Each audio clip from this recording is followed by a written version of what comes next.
जम्मू कश्मीर में इस वक्त चुनाव बहुत महत्वपूर्ण है। जी हां, मैं बात कर रही हूं जम्मू कश्मीर में होने जा रहे विधानसभा चुनावों की। जिस तरह आप सभी जानते हैं कि 10 सालों के बाद जम्मू कश्मीर में विधानसभा चुनाव होने जा रहे हैं और सभी प्रत्याशी, चाहे वो कार्यकर्ता हो, प्रत्याशी हो या फिर आम जनता हो, हर किसी को इस घड़ी का इंतजार था कि वो घड़ियां कब आएगी। लेकिन अब आपको बताते चले, अब इंतजार की घड़ियां जो है वो खत्म होने को है। कुछ समय रह गया है चुनावों को लेकर के। जिस तरह आप सभी जानते हो, फर्स्ट फेज जो है चुनाव हो चुके हैं, दूसरा फेज जो है वो कल है और 1 अक्टूबर को जो है वो थर्ड फेज है। तो चलिए, इस वक्त हमारे साथ हैं भाजपा के बाहू कॉन्स्टिट्यूएंसी के प्रत्याशी विक्रम रंधावा जी और इनसे हम बातचीत करते हैं। विक्रम जी, सबसे पहले तो द न्यूज नाउ में आपका स्वागत है। Thank you. विक्रम रंधावा जी, जिस तरह से आप चुनाव लड़ने जा रहे हैं, सबसे पहले मुद्दा होता है कोई चुनाव लड़ने का, आपका क्या विशेष मुद्दा है? देखिए, भारतीय जनता पार्टी का कोई भी प्रत्याशी, भारतीय जनता पार्टी का कोई भी कार्यकर्ता समाज में एक मूल मंत्र को लेके जाता है, सबका साथ सबका विकास। और उस मूल मंत्र के बलबूते पे हम सबका विश्वास जीतते हैं। हम किसी भी चुनाव में जाते हैं, विकास हमारा एक मूल मुद्दा रहता है कि हमने विकास करवाया है, हम आने वाले दिनों में भी विकास करवाएंगे। और हमारे पिछले दिनों हमारी केंद्र सरकार के टेन्योर में ले लीजिए, जहाँ जितनी देर हम जम्मू कश्मीर में पावर में रहे, हमने जो विकास कार्य करवाए वो आज तक लोग उसकी चर्चा करते हैं। और विश्वास जो है लोगों का हमने जीता है, उसी का परिणाम है कि 2014, 2019 और 2024 3 बार लगातार हमारे दोनों आदरणीय सांसद जो है भारी मतों से जीत के लोकसभा पहुंचे। विपक्षी पार्टियों की अगर हम बात करें, उनका ये मानना है कि जो भाजपा के कैंडिडेट्स हैं वो धर्म के नाम पर जो है वो राजनीति कर रहे हैं, धर्म के नाम पर वोट मांग रहे हैं। क्या कहेंगे इस पर? देखिए, विपक्ष है कहाँ पे? विपक्ष नाम की चीज तो खत्म हो चुकी है। पार्लियामेंट के चुनाव भी ये लोग इकट्ठे मिलकर लड़ते हैं, फिर भी हारते हैं। अब विधानसभा के चुनावों में भी जम्मू में तो कांग्रेस पूरी तरह से फारूक अब्दुल्ला की कुटपुतली बन के बैठी हुई है। लेकिन अब बोलने के लिए तो कुछ भी बोल दें, उनके जो इल्जाम है उनकी बुनियाद कोई नहीं है। अब उनके पास देने के लिए लोगों के पास कुछ भी नहीं है कि हम क्या देंगे, क्या उनका मैनिफेस्टो है। अगर वो सत्ता में कहीं गलती से आने की तरफ बढ़ते भी हैं तो क्या करेंगे? मुझे लगता है कि अब डिलीवर कुछ किया नहीं तो फिर दूसरों पे अपोजिशन इल्जाम लगा के तो अपनी रोटियां जो है राजनीति सेकने का प्रयास कर रहे हैं, वो कामयाब नहीं हो पाएंगे। कांग्रेस नेता राहुल गांधी जिस तरह से पिछले दिनों जो है उन्होंने रैली को संबोधित किया और उस रैली को संबोधित करने के दौरान राहुल गांधी जो है उन्होंने कहा कि भाजपा और आरएसएस जो है वो देश भर में जो है नफरत फैला रही। क्या कहेंगे उनके इस बयान को आप? देखिए, ये इस्लामीकरण को बढ़ावा देने वाला राहुल गांधी, जिसने स्वयं कहा है कि कांग्रेस जो है मूलभूत इस्लाम को बढ़ावा देने में विश्वास रखती है, उससे आप क्या तवक्कुर रखोगे? जिसको देश के भौगोलिक ढांचे की जानकारी नहीं है, जिसको देश के इतिहास की जानकारी नहीं है, जिसका अपना कोई वजूद नहीं है, वो राष्ट्रीय स्वयंसेवक संघ के खिलाफ बोलने की तो उसकी हैसियत ही नहीं है। अलबत्ता अगर उन्होंने कोई ऐसी बात बोली है तो मुझे लगता है कि मंदबुद्धि बालक है वो, तो उसको उस पर ज्यादा तरजीह देने की हमें आवश्यकता नहीं है। रंधावा जी, पहले भी देखा गया था कि जम्मू के जो मुद्दे थे उनको लेकर के आप सामने आते थे, तब भी आपने जम्मू के लोगों के मुद्दों को उठाया है, जम्मू की जनता के साथ आप नजर आए थे। अगर जनता आप पे भरोसा करती है, आपको बाहू कॉन्स्टिट्यूएंसी से जीत हासिल होती है, तो प्रायोरिटी क्या रहेगी? सबसे पहला काम आप बाहू कॉन्स्टिट्यूएंसी में कौन सा करवाएंगे? देखिए, बाहू विधानसभा क्षेत्र मेरा ऐसा विधानसभा क्षेत्र है, यहाँ राजा महाराजाओं का वो फोर्ट भी है, बाहू फोर्ट जिसको कहते हैं। बाहुबली माता का स्थान हमारे यहाँ पर है। जम्मू का एयरपोर्ट मेरी विधानसभा में है, जम्मू का रेलवे स्टेशन मेरी विधानसभा में है। और मुझे लगता है कि जिसे मेजर बिजनेस हब बोलते हैं जम्मू की, चाहे वो वेजिटेबल मार्केट हो, चाहे वो फ्रूट मार्केट हो, चाहे वो ट्रांसपोर्ट नगर हो, वो सभी बाहू विधानसभा क्षेत्र के अधीन आते हैं। मेरा प्रयास रहेगा कि मेरे विधानसभा क्षेत्र के हर परिवार की जो है वो आर्थिक स्थिति जो है मजबूत होनी चाहिए। आत्मनिर्भर भारत की तरफ मेरे विधानसभा क्षेत्र का हर परिवार का नौजवान वो मांगने नहीं देने में यकीन करने वाला बनना चाहिए। वो इतना सक्षम होना चाहिए कि वो 10 घरों की रोजी रोटी चलाने वाला बने। मैं यकीनन कह सकता हूँ कि मेरे पास ऐसा रोड मैप है कि आने वाले दिनों में मेरे विधानसभा क्षेत्र का जो जम्मू कश्मीर का highest tax payer richest person है वो भी मेरा वोटर है। लेकिन मेरे विधानसभा क्षेत्र में एक वो भी वोटर है जो जम्मू का सबसे गरीब व्यक्ति है, जो एक समय का निवाला कर खाता है तो दूसरे समय की अपनी और उसके बच्चों की रोटी के लिए उसको जूझना पड़ता है। मैं उसकी लाइफस्टाइल को कैसे उठा सकूंगा, कैसे उसकी जीवन शैली के अंदर मैं एक सकारात्मक रवैया ला सकूंगा, ये मेरा प्रयास रहेगा। बाकी हर एक बात तो आती है कि विधानसभा का मॉडल विधानसभा बनाना है।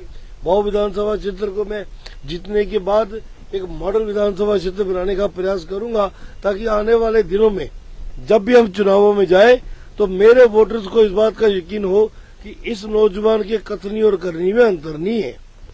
रंधावा जी, हम भी देख रहे हैं काफी दिनों से, जैसे ही विधानसभा चुनावों का डंका बजा था उसके बाद आप भी एक्टिव हो गए थे। रही बात, माफ कीजिएगा, रही बात जनता की, डोर टू डोर आप कैंपेन भी कर रहे हैं, क्या आपको जनता की तरफ से कोई रुझान मिल रहा है? क्या जनता की तरफ से आपको कोई ऐसा लग रहा है कि नहीं, जनता जो है आपको प्यार करती है? देखिए, मैं राउंड द क्लॉक एक्टिव हूँ। मैं चुनावों के दौरान लोगों के बीच में क्या हूँ ऐसा नहीं है। और मैं ही नहीं, भारतीय जनता पार्टी का हर नेता, हर कार्यकर्ता 24/7 पब्लिक डोमेन में रहता है। हम संगठन की गतिविधियों को लेकर लोगों के बीच में रहते हैं। केंद्र सरकार की योजनाओं के लिए जो लाभार्थी हैं उनसे संपर्क साधने के लिए हम लोगों के बीच में रहते हैं। ठीक है, बीच में चुनाव आता है तो वो चुनाव की प्रक्रिया अलग चलती है। सिर्फ भारतीय जनता पार्टी का कैडर ही है जो 24/7 लोगों के बीच में रहता है। और मुझे फख्र है कि मेरे केंद्रीय नेतृत्व ने, प्रदेश नेतृत्व में बहु विधानसभा क्षेत्र के लिए मेरे जैसे जमीनी स्तर पर चलने वाले कार्यकर्ताओं को चयन किया कि ये कार्यकर्ता चुनाव लड़ेगा। और आप यकीन मानिए तारिका जी, जिस दिन से मेरा मैंडेट अनाउंस हुआ है, मेरे विधानसभा क्षेत्र के मेरे कार्यकर्ताओं को तो ऐसे लगता है कि मानो जैसे ऑक्सीजन लग गई हो। उनको ऐसे लगता है कि जैसे हम जो चाहते रहे, जो हमारी मुराद थी वो पूरी की गई है। और मुझे भी नहीं पता है कि कौन कौन सा कार्यकर्ता कैसे कैसे एक्टिव हो गया। एक तो होता है पार्टी के कार्यकर्ता मीटिंगें रखवाते हैं, अब तो ये पोजीशन हो गई है कि विभिन्न बिरादरियां, विभिन्न सोसाइटीज, विभिन्न सभाएं वो मुझे इनवाइट कर रही हैं कि हमारे इलाके में आइए, हम प्रोग्राम आयोजित करते हैं, हम आपसे मिलना चाहते हैं, हम आपसे सुनना चाहते हैं। और कोई भी काम नहीं बताना चाहता है, वो काम नहीं बताना चाहते। वो ये कहते हैं कि हमें इतनी उम्मीद है कि हमारे जो बचे हुए काम अगर कोई है वो आप ही पूरे कर सकते हो, लेकिन वो हम आपको अभी नहीं बताएंगे। पहले हमारा फर्ज है कि हम भारी मतों से आपको जितवा के भेजे। आप विधानसभा में जाइए, आप विधानसभा में जाके सरकार का हिस्सा बन के फिर हम अपने जो है डिमांड्स आपके सामने रखेंगे। लेकिन मैंने भी लोगों को यकीन दिलाया है कि अगर मैं वोट मांगने आया हूं तो काम भी पूछने आऊंगा। आपको काम के लिए मेरे घर आना पड़े वो मुझे अच्छा नहीं लगेगा। अगर मैं वोट मांगने आया हूं, आप वोट देने मेरे घर भी आ रहे हो, लेकिन उसके बावजूद मैं लोगों के बीच में जा रहा हूं कि मुझे, मेरी पार्टी को इन चुनावों में वोट दीजिए ताकि मेरी पार्टी और मेरी कामयाबी हो।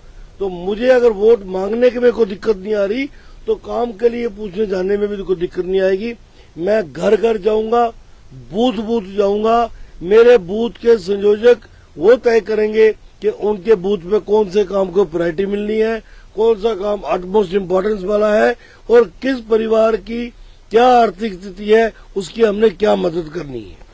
रंधावा जी, बाहू कॉन्स्टिट्यूएंसी सीट की अगर हम बात करें, हर एक की नजरें यहाँ पे गड़ी थी, माफ कीजिएगा, चाहे वो पार्टी कोई भी हो, पॉलिटिकल पार्टी, लेकिन हर एक की नजरें गड़ी थी कि आखिर यहाँ से मैंडेट जो है वो किसको दिया जाएगा। क्या आपको उम्मीद थी कि भाजपा जो है आपको यहाँ से जो है मैंडेट देगी? देखिए, मैं बेसिकली तो ईमानदारी से कहूँ तो मैं जम्मू साउथ को कंसंट्रेट कर रहा था और मेरा मन भी था कि मैं उस क्षेत्र को खड़ा करूं और क्षेत्र से चुनाव लड़ूं। लेकिन मेरी लीडरशिप ने जो फैसला किया, हमने उस फैसले को कबूला। डॉक्टर नरेंद्र सिंह जी हमारे बड़े भाई भी हैं, हमारे राष्ट्रीय सचिव हैं, बड़ी ड्यू रिस्पेक्ट हम उनको देते हैं। पार्टी ने तय किया कि वो चुनाव लड़ेंगे, हम शांत हो गए। हमने कहा कोई दिक्कत नहीं, पार्टी ने कहा है तो जितना वो हमसे चाहेंगे हम काम करेंगे, अपना 100% देंगे, उनको जितवाएंगे। इस बीच पार्टी नेतृत्व ने कहीं चर्चा में मेरा नाम लाया। जब मेरा नाम लाया तो मुझसे पूछा गया, मेरी कोर कॉन्स्टिट्यूंसी है बहु विधानसभा, मैंने 30 साल से इस विधानसभा क्षेत्र के अंदर काम किया है। मेरे पिताजी इस विधानसभा का पहले नाम गांधीनगर था, तो पहली बार भाजपा के विधायक बन के आए थे। तो मैं इनकार तो करना बड़ी दूर की बात है, मेरे लिए तो एक ड्रीम कम ट्रू भी आप इसको कह सकते हैं कि आपकी कोर कॉन्स्टिट्यूंसी अगर आपको मिल रही है तो इसका मतलब आपका स्वप्न एक सच हो रहा है। उस स्वप्न को सच्चाई में बदलते हुए देख के आप ना सिर्फ लोगों के बीच में जाते हैं, लोगों का विश्वास जीतते हैं, विश्वास के माध्यम से वोट हासिल करके भारी मतों से सीट जीत के मैं आदरणीय प्रधानमंत्री जी की झोली में डालना चाहता हूँ। बाहू कॉन्स्टिट्यूंसी के जो जनता है, जो लोग हैं, उनके लिए आपका क्या मैसेज रहेगा? देखिए, बाहू विधानसभा क्षेत्र को मैंने अपना विधानसभा क्षेत्र नहीं माना है। बाहू विधानसभा क्षेत्र मेरा परिवार है। इसमें बसने वाले बुजुर्ग मेरे पिता तुल्य हैं, मेरी माताएं मेरी माँ तुल्य हैं, मेरे हम उम्र मेरे बड़े भाई मेरे गाइड हो सकते हैं, मेरे हम उम्र है जो मेरे से छोटे हैं वो मेरे भाई हैं। मैं एक परिवार की तरह उनका सदस्य बन के मैदान में उतरा हूँ। हर परिवार ये सोचे कि उनका भाई मैदान में है, हर बहन ये सोचे कि उनका भाई मैदान में है, हर बुजुर्ग ये सोचे कि उनका बेटा मैदान में है।